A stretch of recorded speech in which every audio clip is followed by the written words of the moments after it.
I'd like to talk to you about potential risks and complications and informed consent. Whenever someone decides to pursue surgery, it's always important to consider potential risks and complications. The decision for surgery is a balance between the potential risks versus benefits of surgery. Fortunately, the majority of surgery goes very smoothly without problems, but there's always the possibility of complications. And we're vigilant to try to minimize those complications. But I'd like you to be aware of the complications. We're certainly very acutely aware of all the potential complications and take steps to try to avoid them. And I'd like to go over the list of potential complications that may occur whenever we perform orthopedic surgery. So first on the list is infection. And for elective open surgery, the risk of infection is about 1%. In arthroscopic surgery, it's significantly less than 1%. And there are multiple things that we try to do to minimize your risk for infection. First of all, the night before surgery and the morning of surgery, we ask that you take a shower with an antiseptic soap. And then when you arrive in the preoperative hold area, the nursing staff will do a preliminary preparation of the skin with an antiseptic. Then when you go to the operating room, you'll receive intravenous antibiotic. And then we will formally prepare the skin with an antiseptic over the surgical site and the entire extremity, and then drape with sterile drapes, and the entire procedure is done with strict sterile technique. At the end of the case, a dressing will be applied, which should be left on for the first few days to try to minimize the risk of outside-in contamination. If you get an infection, most infections can be treated with antibiotics. Occasionally, one may need to open a wound to drain the wound, and rarely, if there's an implant involved, one might have to remove the implant in order to eradicate the infection. The risk for infection is increased by multiple medical comorbidities, in particular diabetes, obesity, and smoking, but other medical problems such as liver disease, kidney disease, heart or lung disorders, malnutrition, immune compromise, and others can contribute to an increased risk for infection. Fortunately, the infection rate is low. Second complication would be delayed wound healing. And although majority of wounds heal quickly at about 10% a day, when we're doing arthroscopy, typically we remove the sutures at 7 to 10 days. And for open surgery, healing takes between 10 and 14 days. Anything more than 2 weeks for wound healing would be considered delay. And this can occur in up to 3 to 5%, particularly if there are medical comorbidities, as I have just listed, particularly diabetes, obesity, and smoking. Scar formation always occurs, but individual scar formation predisposition is variable. The majority of wounds heal with a thin line. Initially, there is redness about the wound, and then the wound itself appears reddish purple, and eventually it starts to turn pale. And by 6 to 12 months, it's usually a thin, pale line. But some patients heal with widening of the scar, and some patients heal with exuberant scar formation, which is called keloid. Fortunately, this is rare. Failure of surgery is always a possibility. We're careful to try to define clearly our expectations and our goals of surgery. And typically that's relief of pain. However, not all surgery is successful. And I actually classify surgery into excellent, good, fair, and poor. Excellent surgery has over 90 to 95% success. Good surgery is in the 80% range. When the success rate is only 2/3, I consider it in the fair category. And if it's only 50-50 results, I consider that poor surgery. I try to select patients and surgery so that we have a high probability of being in the good to excellent category.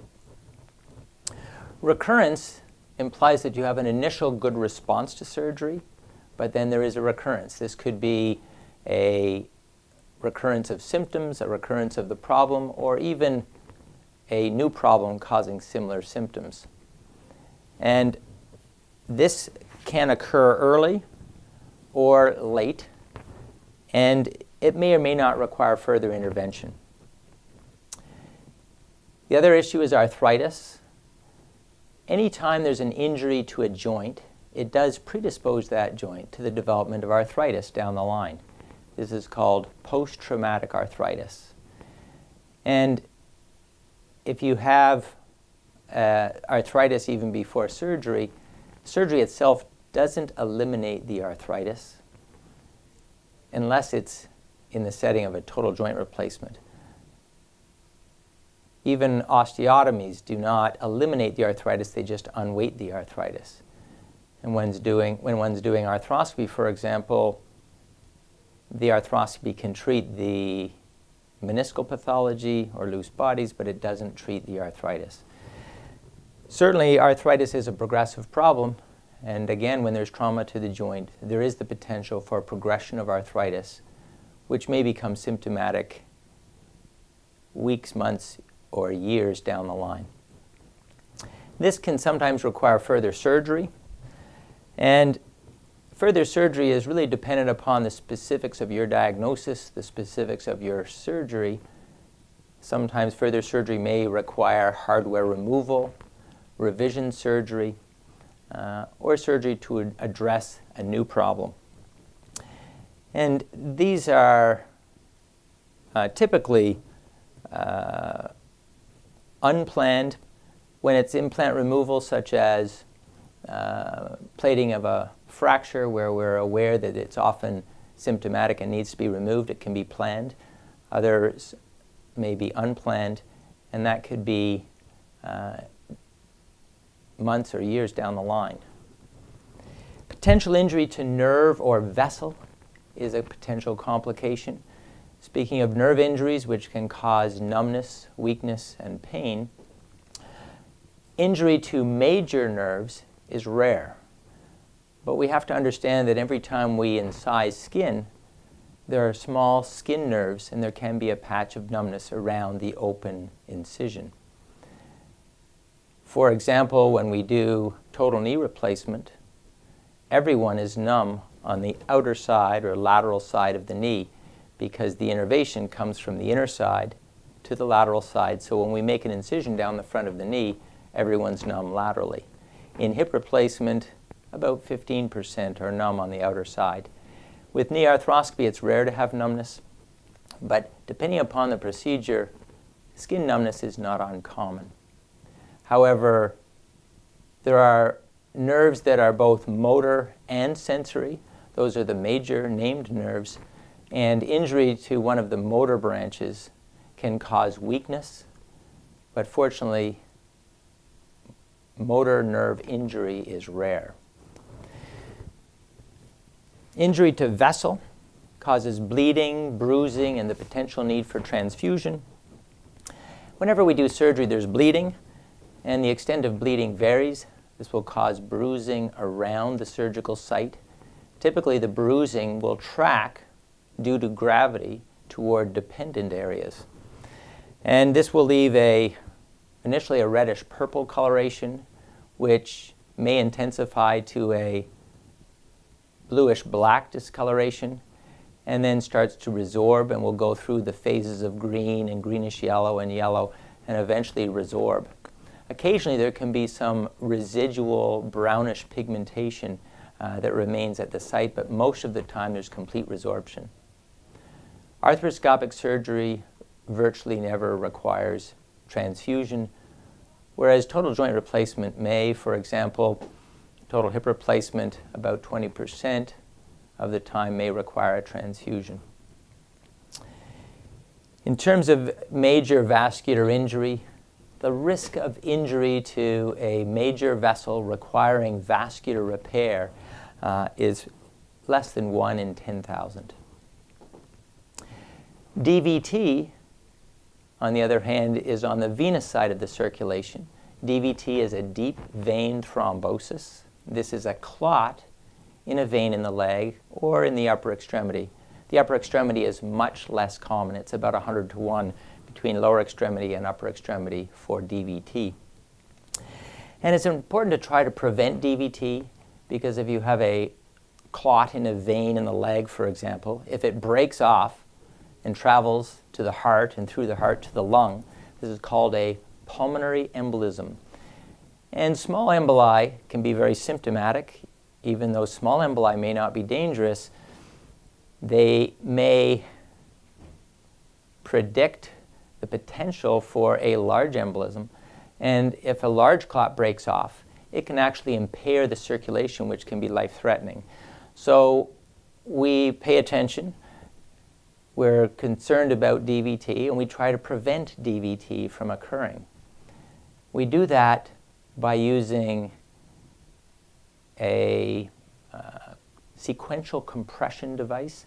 These are cuffs on your leg that sequentially compress and massage the tissue to try and prevent stagnation of the blood in the legs, to try and decrease the risk of DVT. Interestingly, it's not just the compression that assists, but there is some systemic effect because you could have a sequential compression device on the non-operative side and still decrease the risk of DVT on the operative side. So for very minor procedures, we do not use the sequential compression devices, but for the majority of cases, the SCDs will be used intraoperatively and postoperatively.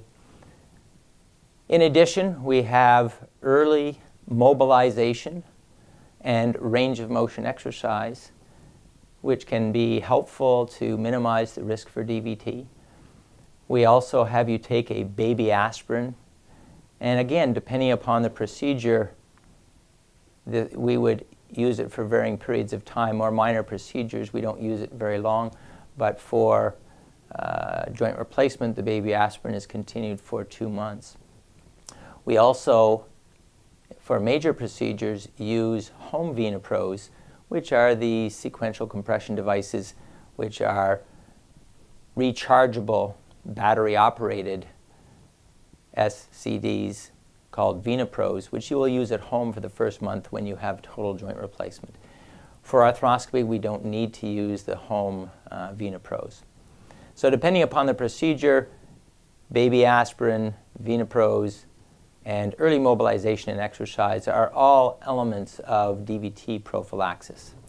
Now, some patients will have a higher risk of DVT, either through a family history, a personal history, or a predisposition.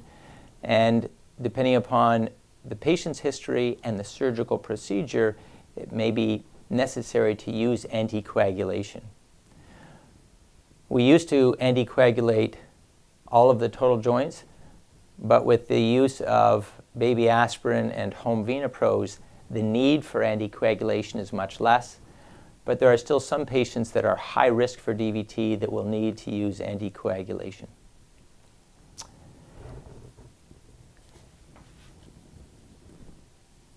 When you are discharged home from surgery, working on exercises can also help. DVT not only can cause fever, pain, and swelling of the leg, but if there is a pulmonary embolism, it can cause cough, chest pain, and shortness of breath. And any of these symptoms of pulmonary embolism should be promptly reported to us. If you have swelling of the leg, an elastic support compression stocking can be helpful.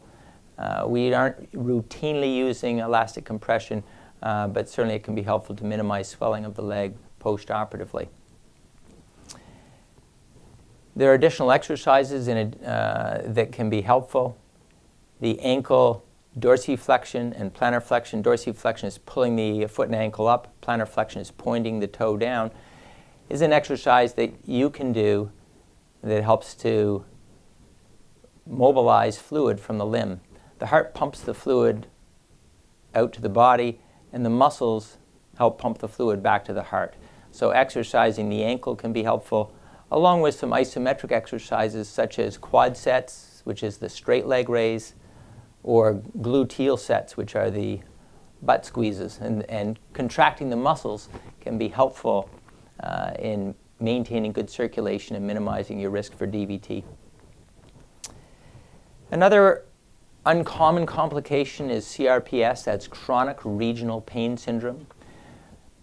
It's difficult to predict who will get it, but fortunately it's rare. It's only 1% of surgery will get CRPS. This used to be called reflex sympathetic dystrophy, or RSD. And basically it is an abnormal pain response, more pain than we would normally expect to see from the same operation.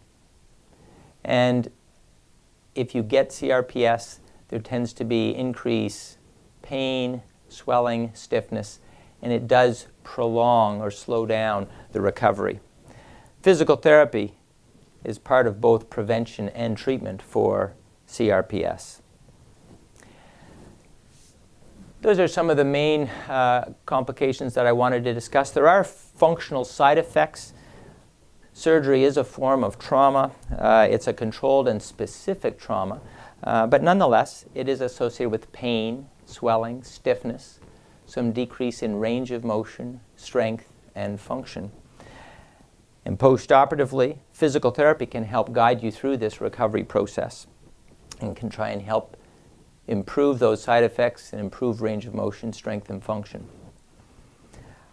Other side effects may be more procedure-specific. A limp may be due to pain or weakness or altered biomechanics.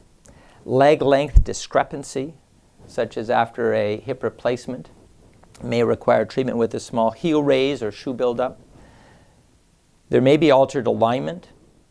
Typically, we correct alignment in major reconstructive surgeries, but patients that are just having minimally invasive surgery, we will not be changing the alignment.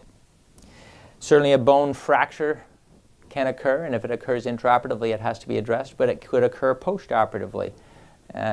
Just as you could have a fracture without surgery, after surgery, you're on pain medication, your balance may be altered, and we want to try and avoid a fall and avoid a fracture. And some procedures are predispose one to fracture or to dislocation. In addition, there are potential medical and anesthetic complications. Drug allergies are one. You've notified us of any drug allergies, and certainly if we have a known drug allergy, you won't receive that medication. But allergies can develop to any drug at any time, and you may be exposed to drugs you have not taken before, and an allergy could develop. The majority of allergic responses are short-lived and transient. They may be nausea, vomiting, or swelling, and resolve once the medication is eliminated. But catastrophic allergic response is rare, and it's estimated to be less than 1 in 10,000. The combination of surgery and anesthesia can aggravate pre-existing medical conditions. And this could include known heart disease, lung disease, liver disorders, kidney disorders, bowel or bladder function, neurologic or skin disorders. Sometimes these changes in medical conditions have nothing to do with the surgery, and other times they're actually aggravated by either the anesthesia or the surgery. And finally, death is a possible complication. It has been estimated when undergoing anesthesia for a surgical procedure, the incidence is 1 in 100,000. And of course, one's individual risk is going to depend on associated medical conditions and comorbidities and the overall health, as well as the specifics of the operative procedure. So, having gone over this list of potential complications,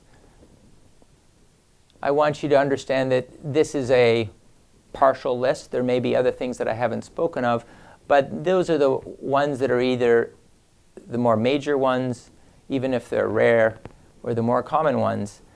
And although it's not an exhaustive list, and when we do not expect complications to occur, it's important to be aware of what the potential complications are. And this is part of informed consent. The patient that understands the potential benefits of surgery, understands the potential downsides or risks and complications of surgery, is in a better position to decide whether their symptoms and their problem justify surgical intervention. And we are having this conversation so that you can be a part of that decision.